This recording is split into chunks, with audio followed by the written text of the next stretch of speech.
Let's make the Nova Midi Dress. Hello makers, I'm Katherine from Minerva, and today I am going to show you how to stitch up the Nova Midi Dress by StyleArc. Now, we have a kit available at Minerva here where you can get absolutely everything that you need to do up this dress. So in the kit, it includes a wonderful drapey fabric. So if you're selecting fabric for this pattern, you really want to ensure that it has a nice drape to it and fluidity to that fabric. I selected this beautifully bright viscose fabric, and it is absolutely gorgeous and really just elevates my mood. Now, in all of our kits, we also include a paper version of the pattern, which is included here. And you also get some matching thread as well as a needle for that. And in this instance, we also have some fusible interfacing to stabilize those neckline edges on your dress. So once you have your fabric, do be sure to wash and dry it according to the way in which you're going to launder your finished garment. And then go ahead and select your size. Now in this particular pattern, it is made to be slightly oversized, which is fantastic and perfect for a beginner because you don't have to worry too much about fitting. So the measurement that you want to pay particular attention to is that of the bust measurement. And that one should be the one that you are selecting closest to your size. We have some shaping darts going in the bust line here, but the waistline is meant to be looser fitting. So if your waist is slightly smaller or larger, it's not going to matter too terribly much. Now, I always like to trace out my patterns so I can keep my main master pattern intact and uncut, but if you prefer to cut that out, go on ahead. Once you have all of that done, let's get into actually stitching it up. So we're going to begin by cutting out the fabric. So with this, I am just using my pattern weights and cutting out this piece on the fold. And for these long tiers, I like to use my quilting ruler to get some nice straight edges on this. I just find it to be a lot faster than using my shears. The rotary cutter and a mat is huge in time savings. So let's get on to the bodice. We're going to stabilize this neck edge with the fusible interfacing. Make sure you put a press cloth on over top, and using some heat and steam from your iron, press it down. Don't push it, lift your iron up and down just so you don't shift anything, and do that to the front and the back. Next, we're going to work on the darts. So I've gone ahead and marked with a water-soluble marker the darts, and then I'm just using a ruler to continue this line so I have a nice straight guideline for my pinning and stitching.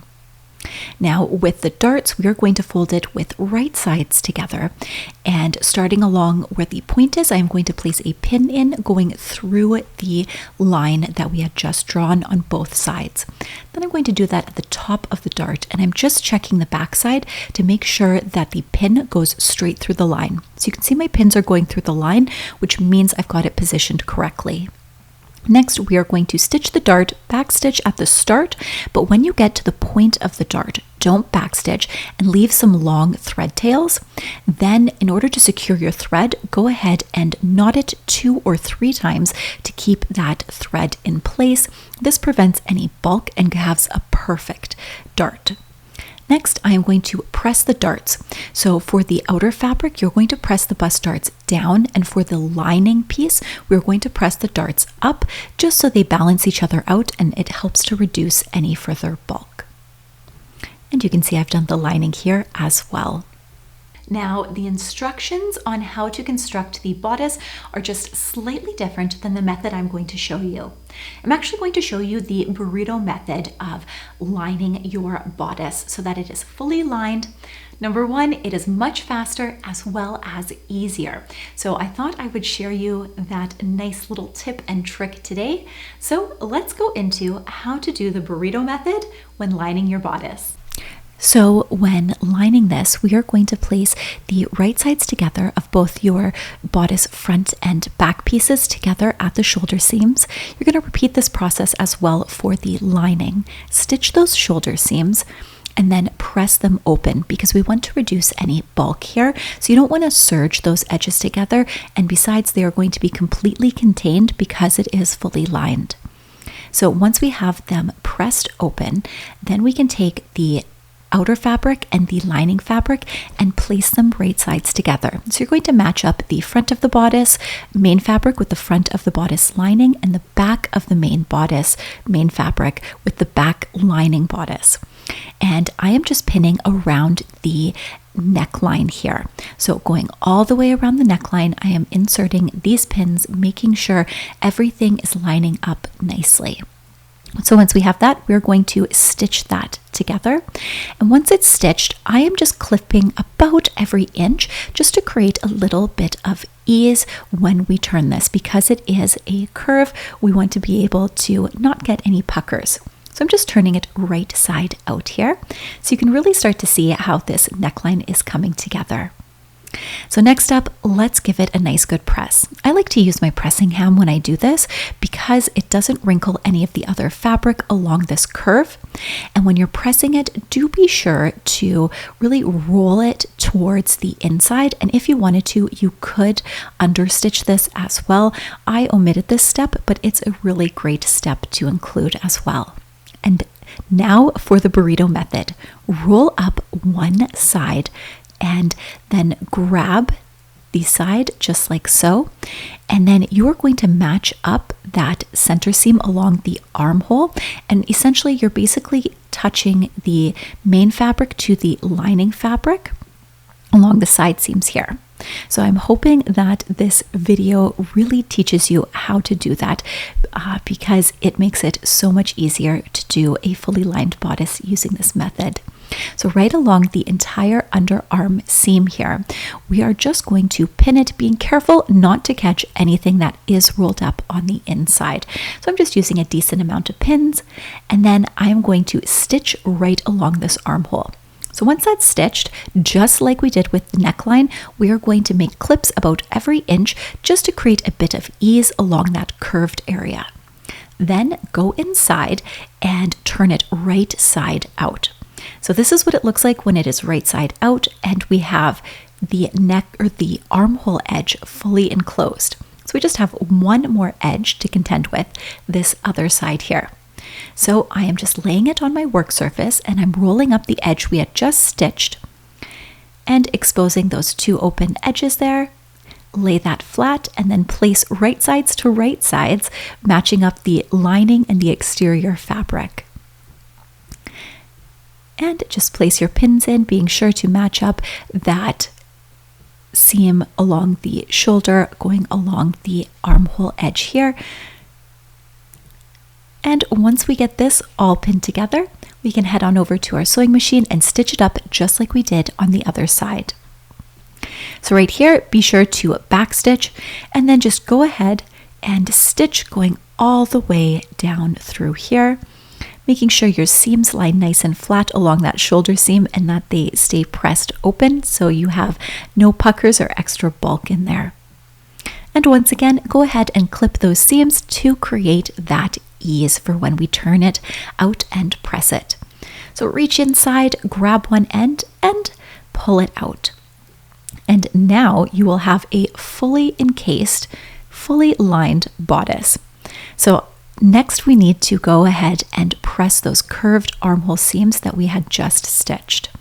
So just as we did with the neckline, you want to make sure that you are rolling it just slightly towards the lining fabric side. So now we need to do the side seams. So if you place your bodice right sides together, match up the exterior fabric front to back along the side seam, and then open it up just like so that you can stitch both the lining as well as the exterior fabric at the same time.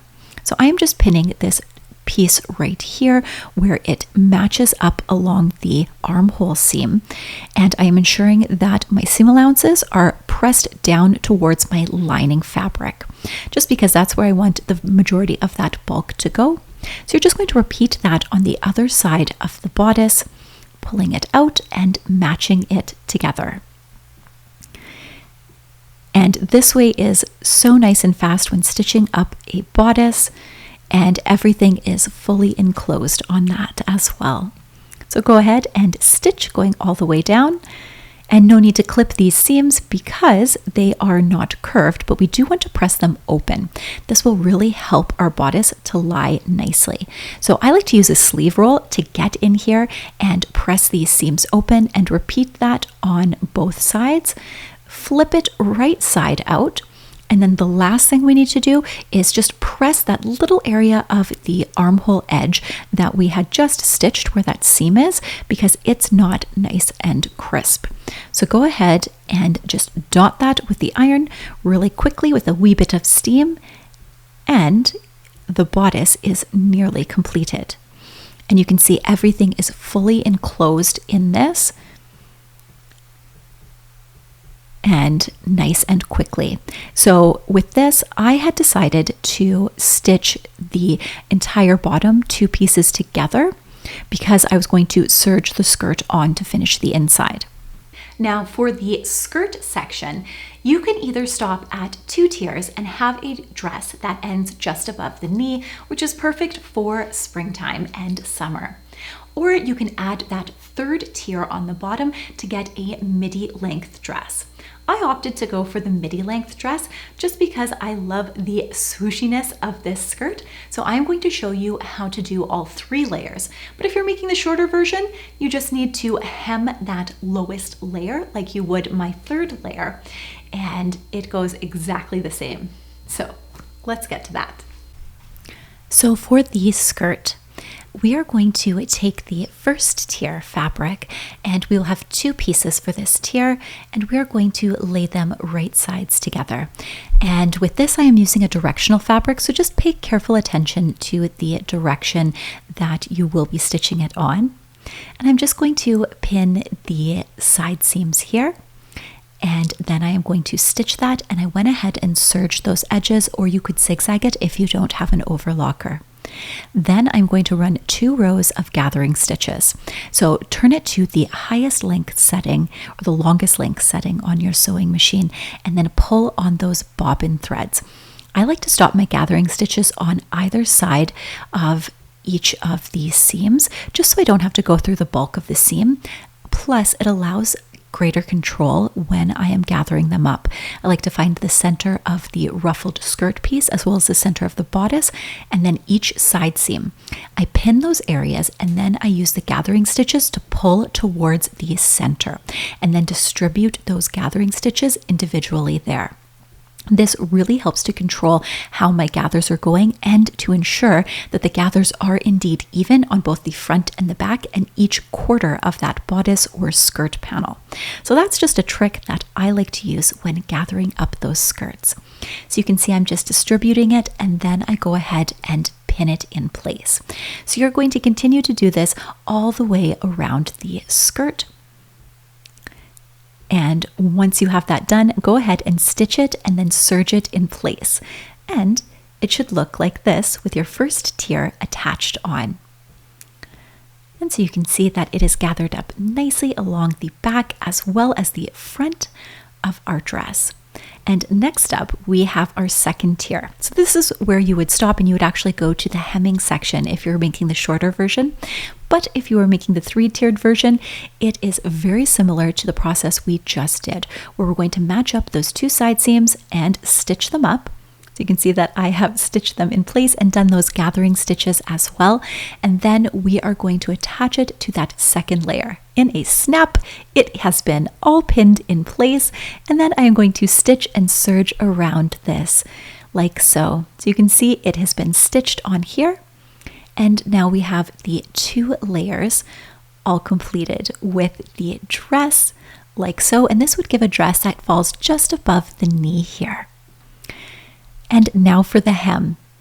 So if you need to hem your skirt, you are going to want to just measure out and press out a double fold hem. I actually like to serge the bottom so that I get a perfect guideline for my pressing. I do find this is faster than actually measuring everything out.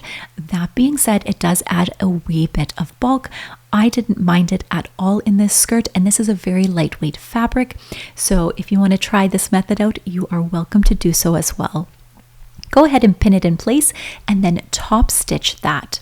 So I like to go over to my machine. You could use an edge foot, but stitch close to that folded edge just to top stitch exactly what we're doing with this. And you would be done if you were doing a 2-tier skirt, but since we're doing a 3-tier skirt, we are going to gather that top edge as well and attach this bottom 3rd panel onto the rest of our skirt here. So with this, the 3rd panel actually comes in 3 pieces as opposed to 2. So you really want to mark out where the quarter points are on that ruffle, just so you don't get anything mixed up. And I actually did that before I did my stitching because it doesn't always match up to where those seams are. So I'm just going ahead and pulling those gathering stitches and pinning that in place. So you can see it's all pinned in place, and then I'm going to stitch and finish my edges with a serger, and the dress is all done. Isn't this flowy and beautiful? I absolutely adore it. And now it's time for the reveal. Let it go, what's the use in holding on? Can we find a way where we could spend some time alone? You know where to find me, you know which way to go. As long as you love me, we'll be singing all night long. So take a minute to... We are all done the Nova Midi dress. This one is definitely beginner friendly. We have no zips, snaps, buttons, fasteners. It is nice and easy and comes together quickly. I really enjoyed taking you through this, and if you have any questions at all, do leave them in the comments down below and we'll be sure to get back to them as soon as we can. And if you're new here and haven't already created a profile on Minerva, do be sure to create one. It's completely free and it is perfect to share all of your sewing and creative makes with the community, as well as interact with other people that also have that same passion for making and sewing. And if you want to check me out, I will leave my profile here on Minerva down below. You can find me at Stitchery. See you later.